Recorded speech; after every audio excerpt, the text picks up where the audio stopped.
Hi everyone, and welcome to On and Off the Bench. Today we're on the bench.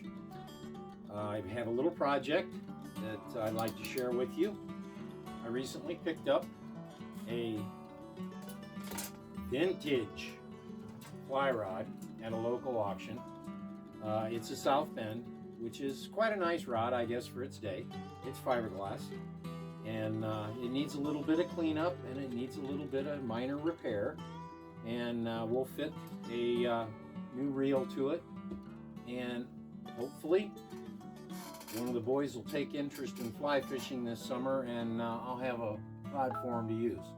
So if you'd like to join me, you're welcome. Please hit that subscribe button, hit that like button, and smash that bell. And if you'd like more content such as this, please leave a message down there in the comments below. And off we go.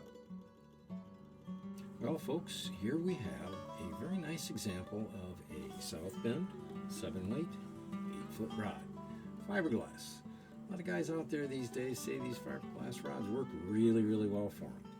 They're nice. I enjoy them myself. The reel that came with it is a South Bend 1122, and we'll be rebuilding that soon in an additional video.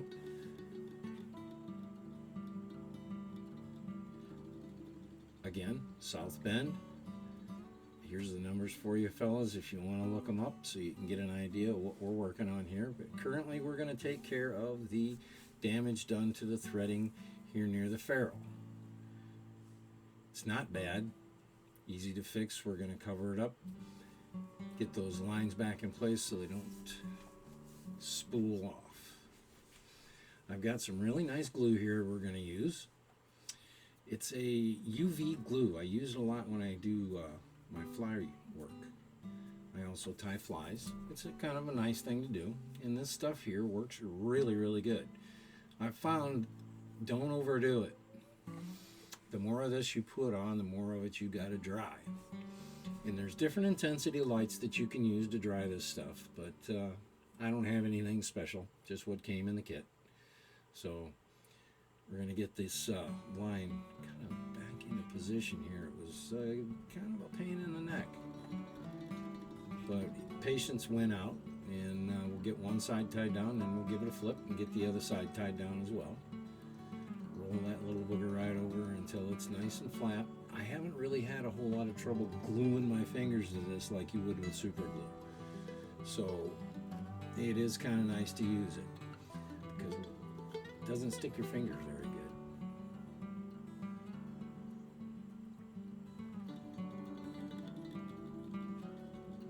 Okay, let's give it a flip and get the other side done.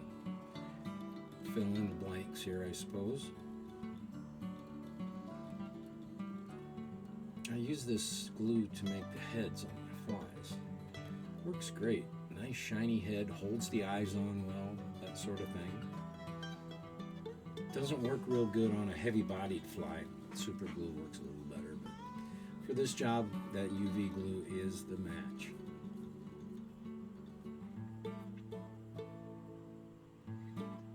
I'll save you the time spent drying that stuff. I shine the light on for quite a while.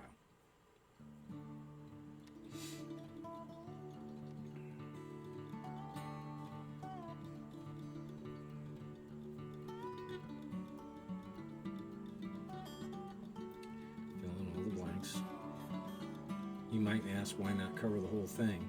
Well, with these fiberglass rods, you're more likely to end up with trouble cracking, spalling, that sort of thing. A good coat of wax will make this rod shine real nice again.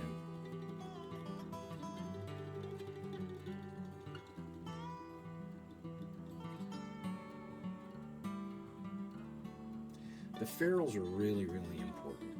You got to look after these, even on a new one. You got to keep them clean. Make sure that there's no debris, there's no shellac of any type on them or anything like that. I simply wax mine. I don't put any lubricant on them. I put the wax in there so that it helps hold back some of the corrosion. And you should do this even on a new rod. So there we have that repaired area, and we're going to move on here in just a moment to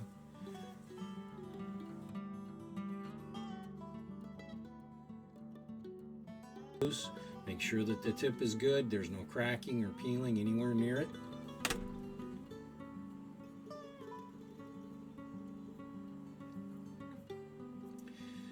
The female ferrules are just as important as the male ferrule. You got to keep the inside of that thing clean.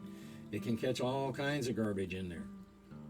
And I have found that a good old-fashioned bore brush, appropriately sized for the ferrule, gets the job done real well and makes quick work of it. Okay, here's that trick I was telling you about.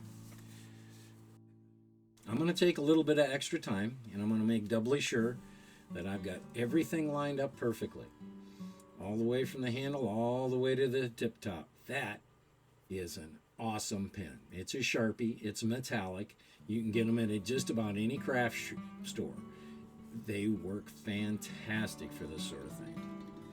What I'm doing is I'm going to mark the female ferrule and the male ferrule with a line so that every time you go to put this rod back together, you'll know exactly where it lines up. Save you tons of time out in the field. Great marker. Okay, so I'm going to check over, make sure that everything, the threads are all good and there's nothing cracked. Plastic, you got to be careful with these things. They will crack on you. Do not over tighten them. Check to make sure that everything lines up, everything's smooth and clean.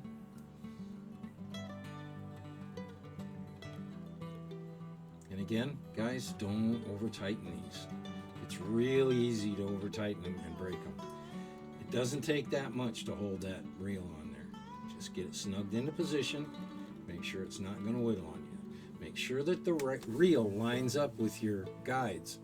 Sometimes when these things are stored over long periods of time and they get banged around in the cabinet or in the garage or in the trunk of the car, you never know what can happen. I'll show you another little trick here when it comes to threading that line down through those guides. I fold the line over. Makes it easier to get it in the hole. Pinch it up tight. Make sure that you get a loop that's big enough to get through your hole. Check your line every time to make sure that it's not wrapping around the rod. It's awfully embarrassing to get your fly tied on and then have to untie everything and go through it all over when you get a line wrapped around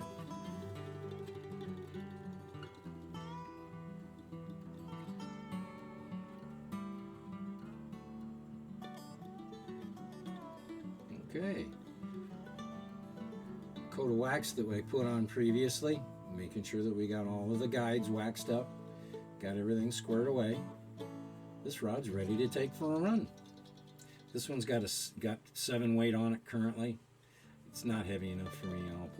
I'll probably end up putting an 8 on it. Well, everybody, that about covers it for getting that fly rod ready to go for the summer. Get out there, throw a fly, spend some time on the water, get out the waders. It's been great having you here today. Thanks for coming. Please don't forget to hit that subscribe button, hit that like button, and smash that bell. And we'll be back again soon.